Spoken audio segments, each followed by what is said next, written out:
a Satanist named Eliphas Levi, created an idol of the devil in the form of Baphomet, the great goat god. He was worshipped by the Knights Templar and by Gnostics and Satanists, and many say even in the Illuminati systems of today.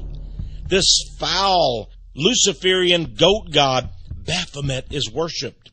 Notice his androgynous, that is male and female, appearance.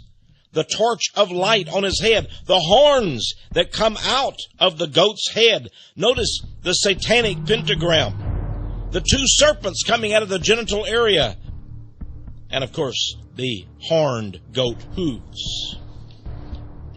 Now it's interesting that Aleister Crowley, known as one of the most vicious and most horrible Satanists of the 20th century, was in fact a man who called himself Baphomet, and in his book, The Book of the Law, published in 1904, Aleister Crowley, the great British Satanist, who once bragged that he was the wickedest man on the planet and self-styled his own being as the Antichrist, signed in that book his name. But it wasn't Aleister Crowley. He signed the name Baphomet, and this was the symbol of the seal of the Grand OTO, that is a secret satanic organization of which Aleister Crowley was the head. His seal was Baphomet.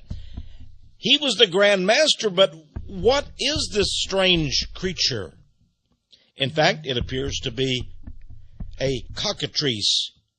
Some call it the basilisk. The cockatrice, a serpent that is even mentioned in the Bible as a creature of evil. Baphomet.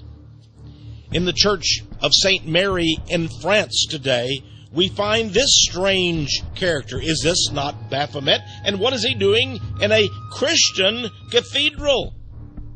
In the United States of America, in the town of New Haven, Connecticut, is one of the most prestigious universities in the world, Yale University. Visit that university, and what do you find in the building that houses the education and sociology departments? Yes, indeed. You find a carving of Baphomet. But this time, Baphomet, well, he's been cleaned up a little bit. He's wearing a three-piece suit, and he's lurking inside the archwork. But nevertheless, look carefully. Look at the goat's head. It's Baphomet at Yale University. Of course, it is at Yale University where they have the Order of Skull and Bones. And in fact, even the city of New Haven, Connecticut, was originally designed so that the skull and bones in a cemetery would be in the very center of the town, way back in the 18th century.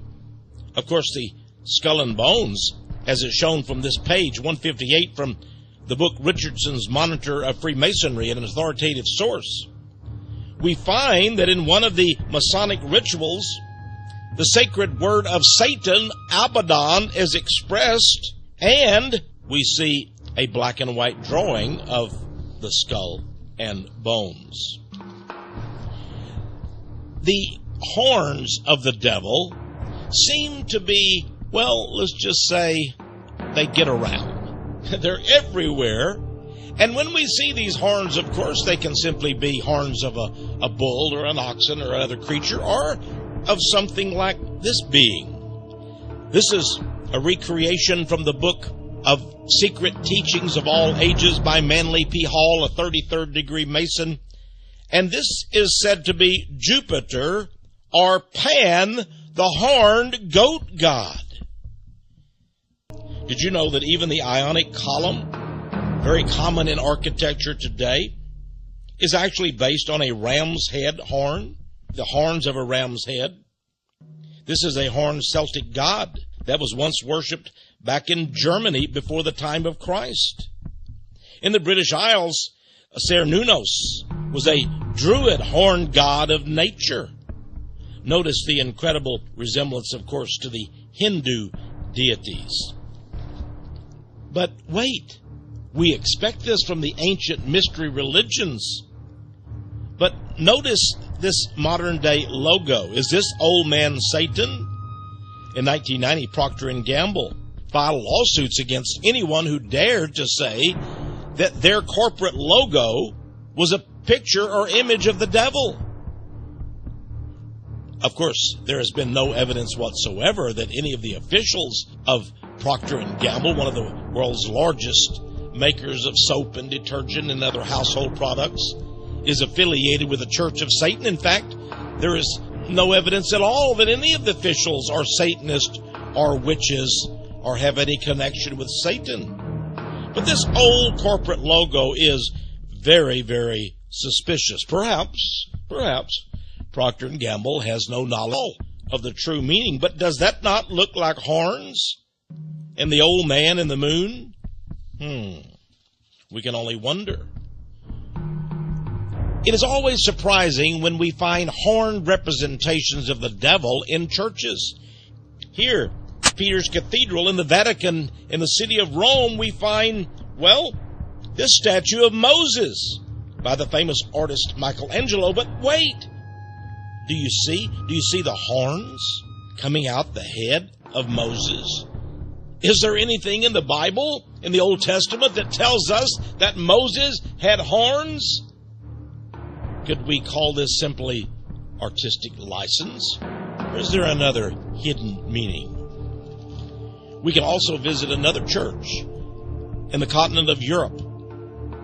In the Pyrenees Mountains of France, there sits a small Catholic chapel near the quaint remote town of Rennes-le-Château.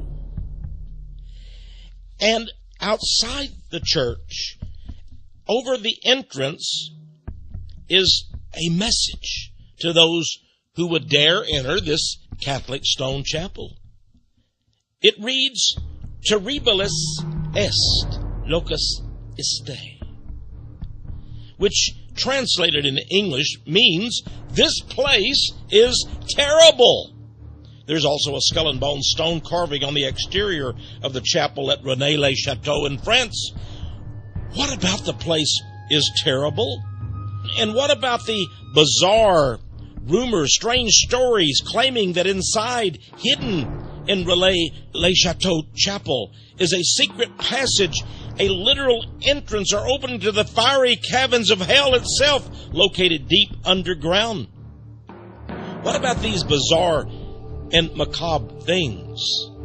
One thing we do know, as you enter the very door of this chapel at Rennes-le-Château, you find this statue of a horned black devil.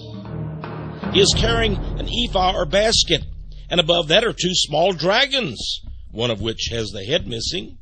Why would Catholic priest Bérenger Saunier install this diabolical statue far back in 1891? What so is a mystery. Could it be that the rumors that this chapel is a portal to hell are true? And why would the Catholic Church not do something about this hideous, horned black devil in this supposed Church of God? Supposing you visit the fabulous city of London, England, you visit Hyde Park, you've heard so much about this marvelous public place, but wait! Confronting you, you will find this statue of Pan, complete with cloven hooves, horn, and beard. And to make the matters worse, it's part of a sculpture collection called The Family of Man by artist Jacob Epstein. How is it that the people of London, thought to be mainly Christian believers, so easily tolerate this idol of Satan himself housed within their very midst? Of course, England itself seems to be populated by many of the Freemasonic order. England's Grand Lodge reveals that it too has a lot of devotion and reverence for these pan-like winged beings in this case. Here are some of the arms or the insignia of England's Grand Lodge. Notice these half-beast, half-man or half-woman creatures. The goats. This book, published in England, Examine the Witches' God. Do the witches have a god? We know they worship the great goddess, but do they not worship Pan? And is Pan not shown here on the very cover of this book, the witch's god? Indeed he is. Some say that ivy and holly are his favorite vegetation, and thus on the buildings of the campuses in America of Harvard, Yale, and other elite establishment colleges, we find this same vegetation.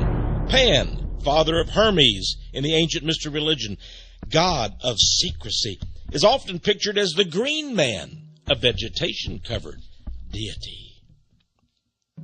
When we walk along the sidewalks of most American cities today, we do not expect to find devils in stone, but indeed we do. Visit Houston, Texas, Cleveland, Ohio, Detroit, Michigan, Los Angeles, California, or in this case, West 88th Street in New York City, and notice the devil that is in the keystone above the window of this building. What is the devil doing in this strange location? And do the people who reside in this building or work in this building not have an eerie feeling about it? In Hollywood, California, the building that houses the Motion Picture Producers of America organization, have this devil, again with horns, in stone on the facade outside. Does this indicate that the devil, in fact, is the god of the Motion Picture Producers of America? Well, perhaps so. Back to New York City again. Just think of these places. You're walking along, and you come face to face with the devil. You say, where? Well, just look up, because here are some of the devils that we have discovered in our travels to the great city of New York. Yes, the devils seem to be staring, leering, mocking, grinning, menacing the passers-by. Sometimes they are festooned with serpents and other strange creatures.